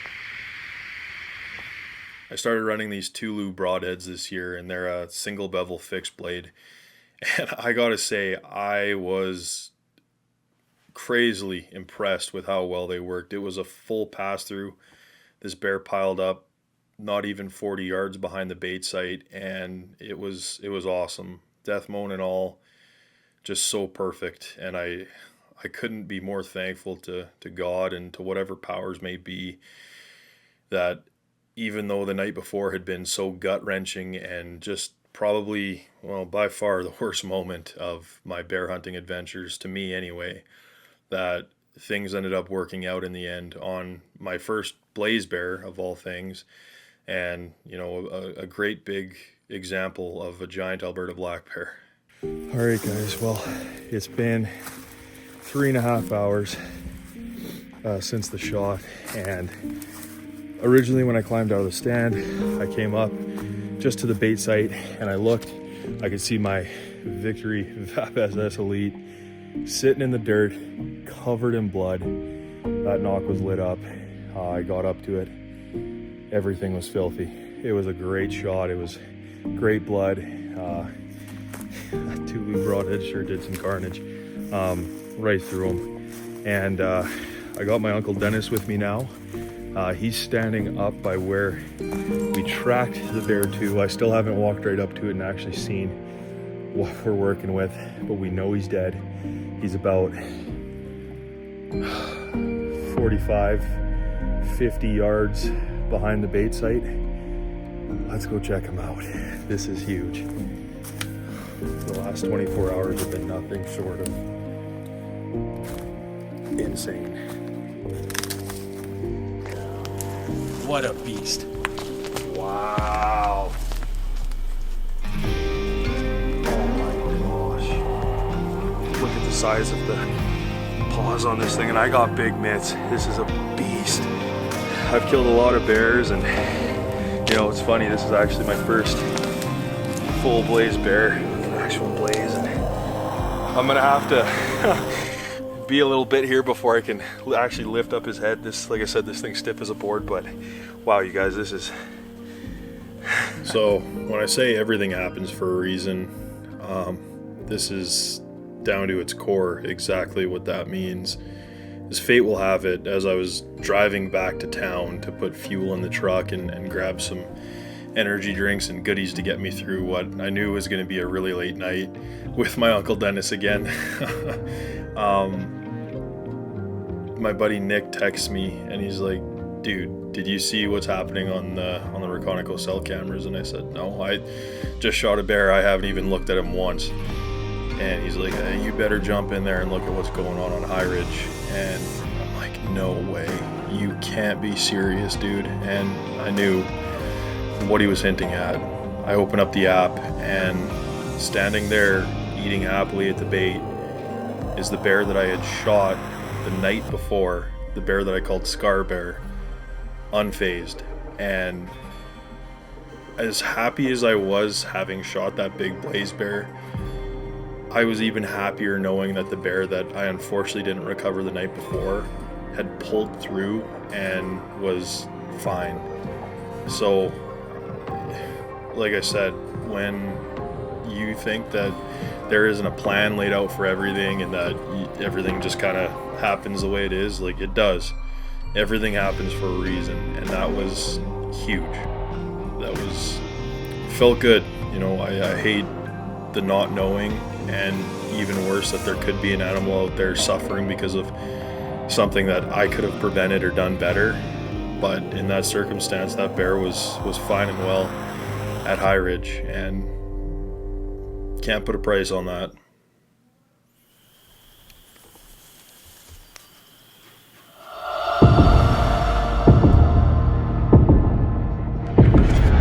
So as crazy as the spring is what it was, you know, we're getting late into May. Nick's still trying to shoot a bear.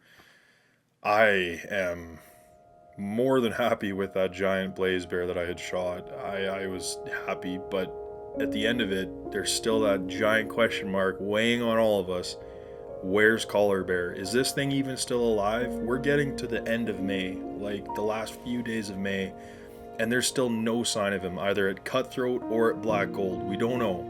Truly, we thought this bear was dead, and we thought the only thing that would get this bear was probably Mother Nature, because this bear we thought was 100% unkillable. So it's now May 30th, 2026, and Nick is on a hitch back up at work, way up north, and I am sitting at home basically twiddling my thumbs, you know, putting footage together and doing my regular stuff, and boom, Collar Bear's back. May 30th. Except this time he's on Black Gold to start the season, and he's with a hot cinnamon sow. So this is something new for him. And all the pictures and everything we've had with this bear prior to this, he's never been tailing a sow. Not from anything that we've seen. Obviously he was on his own time and things we didn't see. Every big boar does it. But this time he was with a sow on the Reconico cell camera at Black Gold. So instantly I text Nick, I say, sorry dude, like, I'm going after this bear. Like, you're at work, this is happening. And that's what I did. I went and pulled a long sit waiting for that bear.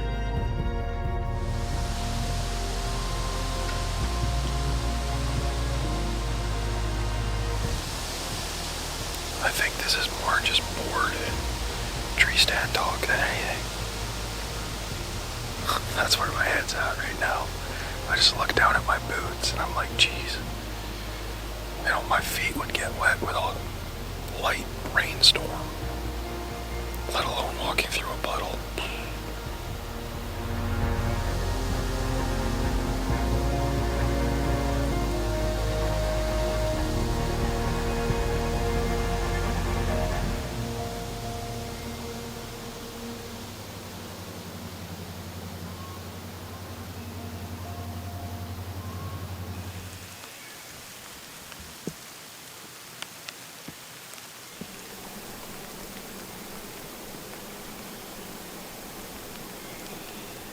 The only thing I ended up getting that day was rain, and that's about it. And with all the precipitation we got this spring, you know, having it be the late snowfalls and the late melt, you know, that transpired to rain once it got warm enough, and it just kept raining. And to this day that I'm filming this, it's still raining. We haven't seen this much moisture in, well, I don't think ever. I think we've broken a few records this year, to be honest with you. So things were slow at all of the baits, you know, everything shut down, because when it's pouring rain, nothing happens at the bait sites. And, you know, I'm thinking to myself, this is it. We lost Collar Bear for another year. We're getting into June. There's no way that this bear is going to make himself known again. So I'm waiting for the rain to stop and waiting for things to get good again. And boom, June 10th, he's back. This time, he's at Cutthroat, 15 kilometers away from Black Gold, where he was on May 30th, 10 days prior to that, across eggland, deep bush, and a major highway. And he's there with a sow. He's laying down, comfortable, cool as a cucumber, just eating some of the oats that we have sprinkled on the ground there. I was sitting at the kitchen table. My girlfriend was in the kitchen cooking supper, and this would have been, you know, right about late evening, sometime before 10 p.m., so well within legal shooting light. And for the first time ever, I think that this bear is actually in a killable position, ever. What else can you do but go and sit the very next day, which is exactly what I did, and that was a long one.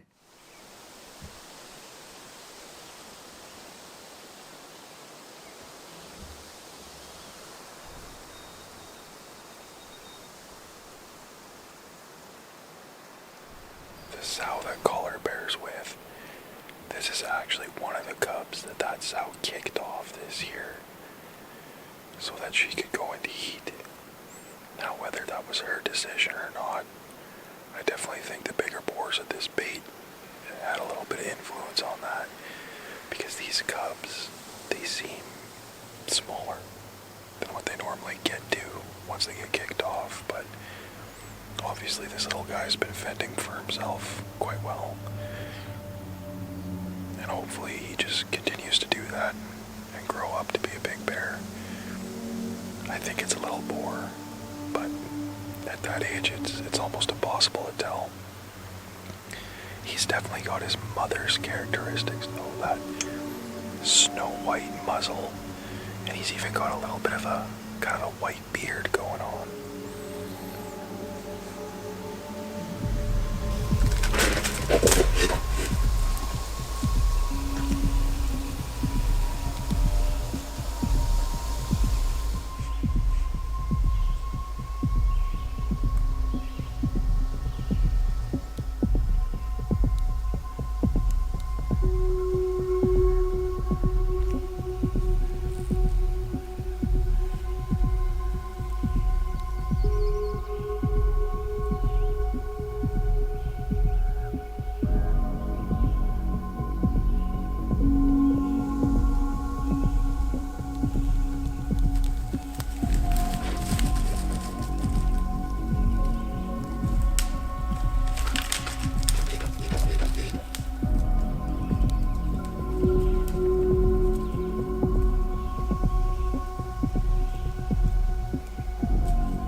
So that's a bigger sow.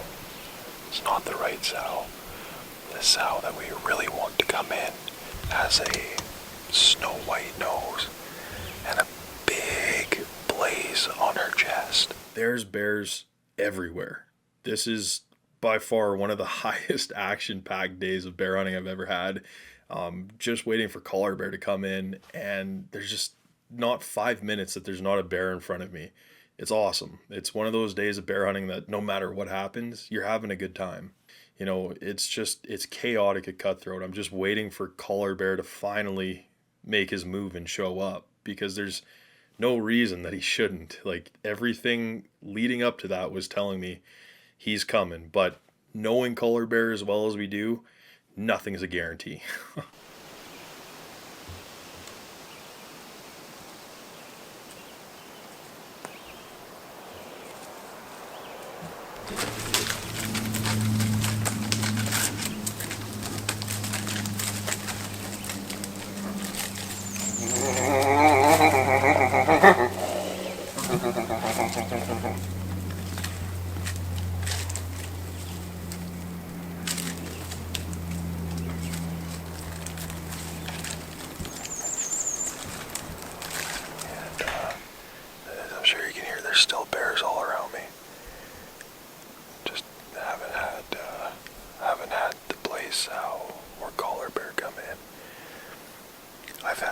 every single bear that's been at this bait site this year show up today. Except the right ones.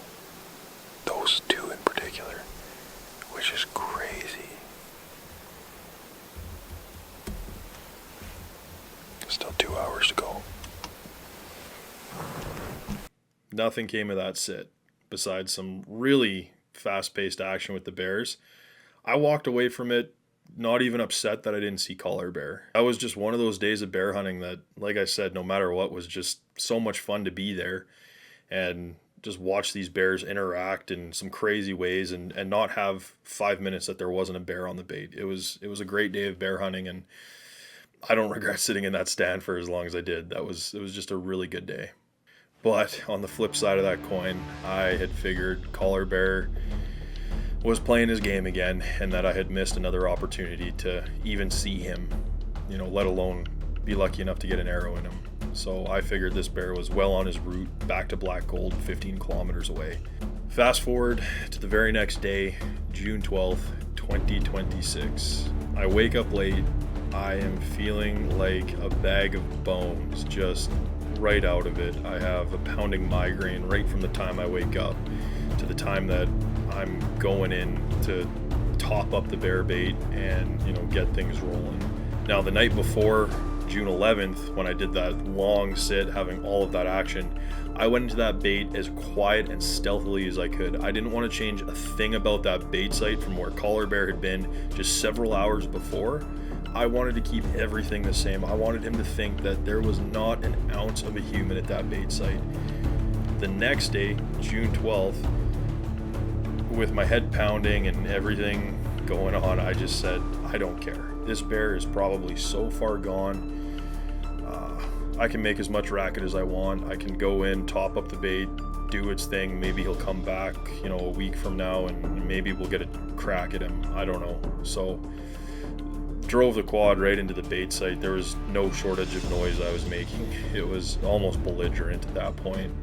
And to be honest, I, at that time, had no interest in hunting that night. My head was pounding, and I just wanted to go home and lay down. I just, like I said, felt like a bag of bones. Didn't even want to be there. But after I was finished baiting, drove the quad back out to the truck, cleaned myself up a little bit, and then drove up the road to get some service. And I was texting with Nick, and I said, you know what, maybe I am gonna sit tonight. I don't know what in me, what little spark or ideas thought any part of that was a good idea, because it was just not ideal. I didn't even have my top half of camo with me, nothing. I was skeleton crew headed in there. So I drove the truck back down the road towards the bait, got parked, and I was hunting. I walked into the bush, and my tree stand is a double man ladder stand at that bait now. I put a tree stand, kind of an upgrade from our little ground bush blind that we had there previously, and that double man tree stand honestly had no business being in the tree that it was. It was no thicker than my forearm, which is not impressive. So whatever, that stand was mangled from the wind and probably bears climbing at the odd time too that we weren't there. And so I spent a good 10-15 minutes making racket, just making noise, trying to get this stand back together, because the ladder had actually separated the lower half from the top half. It was a nightmare, but finally got that tree stand assembled and back in one piece to a point that I was comfortable enough climbing it and sitting in it. And then it was time to hunt.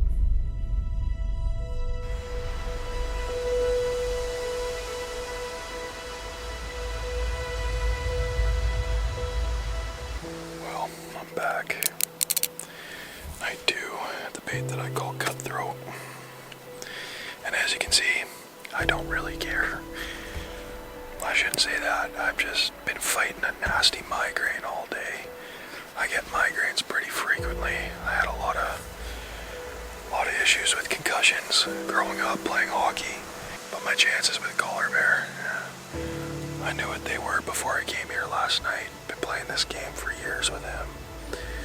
And it is what it is, so I'm just out here I came in with the quad, baited, made a bunch of noise, fixed the stand. A little bit, I guess. It's still sketchy. I don't know. I'm not even wearing camo. I'm just wearing whatever's warm. I mean, like this Pentagon Earthworks hoodie I got on actually kind of blends with the moss and the trees pretty good, so there's that. But as you can tell, still wind like crazy. So we'll see what transpires tonight. I'm still fighting this migraine.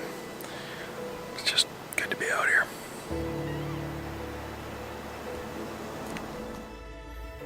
So I do my little talking spiel that I do every time I climb in the stand, and I wrap up that little talking bit and I start playing with my phone to kind of get it adjusted on my little painted arrow mount for kind of a lower POV shot. And as I'm tightening down the screw, right after I had finished filming this little talking segment, about 2 minutes after I climbed into the stand, I look up and Collar Bear is looking back at me.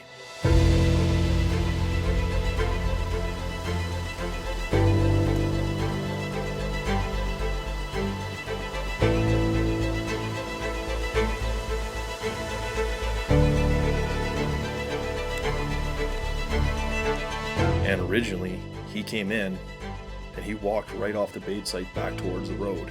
And in that moment, I'm like, yeah, he's gone. I had to record on the camera so I could prove to the fellas that, hey, I actually saw him, you guys. Like, he is still alive. He's here. I can't believe what just happened. And the road is probably 150 yards from the bait site, give or take, you know, up the trail and back that way. And as he's walking back towards the road, I lose sight of him in the trees where he was walking. And I hear a car come humming down the road. And I'm thinking to myself, this is gonna go one of two ways. This bear is either gonna completely blow up the woods and bust from this car spooking him, or this car is gonna turn that bear in the right direction and he might make his way back into the bait site. And so I hear the car way back on the road hum by, and out of the corner of my eye, not even 10 seconds later, I see this flash of black fur in the bush moving through the trail and headed back towards the bait site.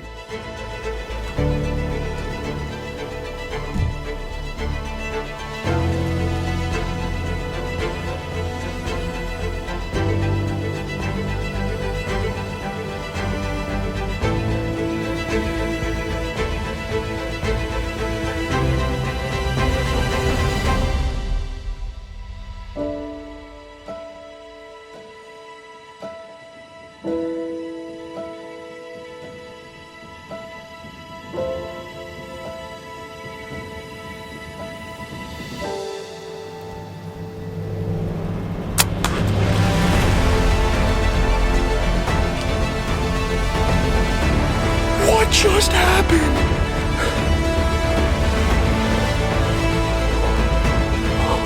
Thank you, Jesus.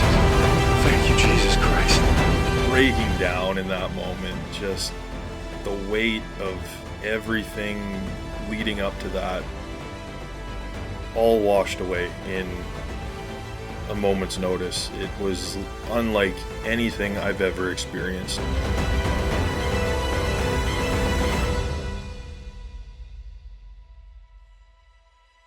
All right, well, this is a moment as special as they come for me. It's been well over an hour since the shot now. Can't stop watching the footage. The shot was awesome. He death moaned for 2 minutes straight, which is everything you want when you shoot a big bear like that. And, you know, it doesn't always happen, but it did this time. So we're gonna head in. He's got his mare's leg. I've got my bear spray and a 12 gauge. There's some mean bears at this bait. Let's hope we stay safe and find this bear.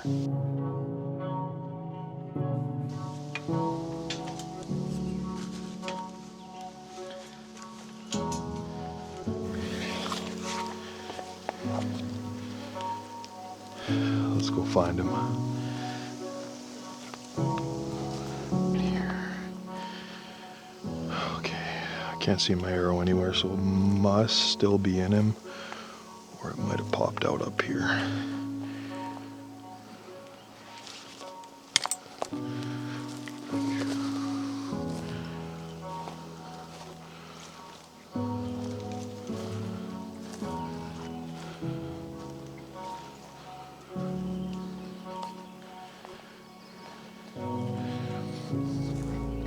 Zero blood, as usual.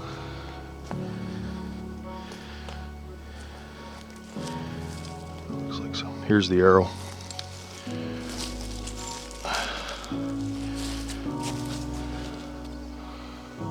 Yeah, full pass through.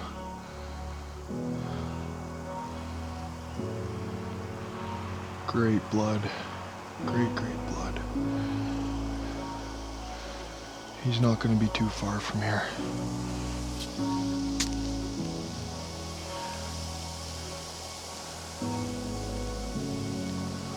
Matter of fact, Damon, I think I see a bear. I'm not even kidding, dude.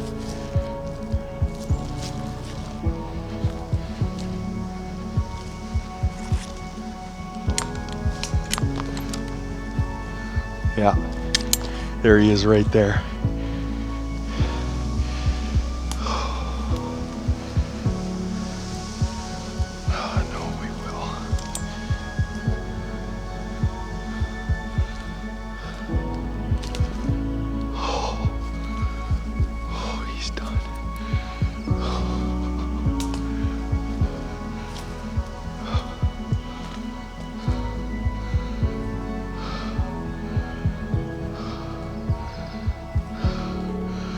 Oh my gosh, that's collar bear. It is so crazy to finally see what's actually been going on, and this bear.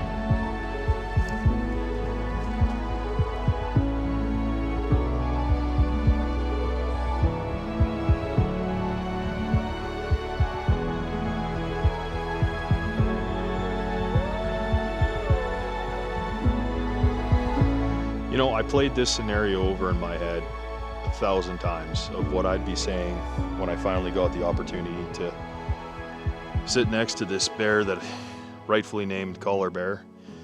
And now that I'm actually here, I don't even know what to say, because to be completely honest with you, I never thought I'd get here.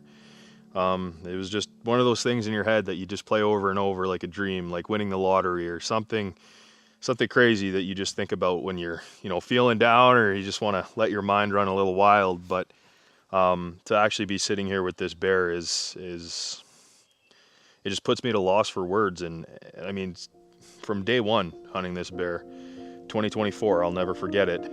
I climbed up into the stand and I was talking about, man, the odds of finally connecting with this bear are like 1%. I just didn't care. I don't even have my camo on.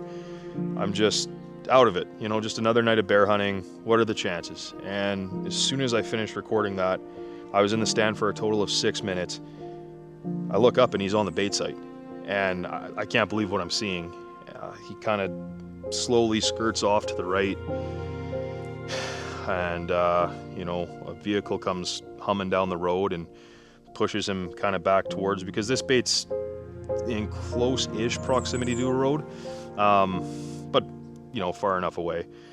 So anyway, he didn't like that, and he walked back in, and I'm like, hey, I just saw him turn in the trees. If I can get him broadside as soon as he clears that tree line, I'm letting one fly. I may never get a shot like this again. And sure as heck, he crossed into the bait site, and truthfully, I figured when I finally got this moment, I would be shaking like a leaf and just tore right up. And I've never been so calm letting an arrow fly on an animal in my life before. It worked out incredibly well. He went down very, very quickly. As you can see, it was not... Actually, I think this may be a new record for a bow recovery on a black bear. Actually, I think it is. I've never recovered a bear that quickly before. It's always been at last light. You got to wait till the next day, or they run, and you're like, nah, maybe I should give some time. These Tulu broadheads are something else. I started running them this spring. They are killer. I cannot believe what they have done for me in the bear woods this spring. Just amazing. My Matthews Arc 34 just got that courtesy of our friends at Rocky Mountain Co. this spring as well. And this thing is lightning fast. It's got some power, and both bears, this one above all else, made it quick. And like Damon said earlier when we were talking, I think we did collar bear a favor by putting him out of his misery. That whatever caused that wound on his neck looks horrible. It is so gruesome, and you know, he definitely earned that name Collar Bear for a reason. I truly believe everything happens for a reason. I'm at a loss for words, and it's just so crazy to be sitting here with this bear after all these years. Wild. So thank you to the good Lord above, and to all my friends, and Damon, of course, for coming along tonight to film what will probably be the most special bear I have ever shot and may ever shoot.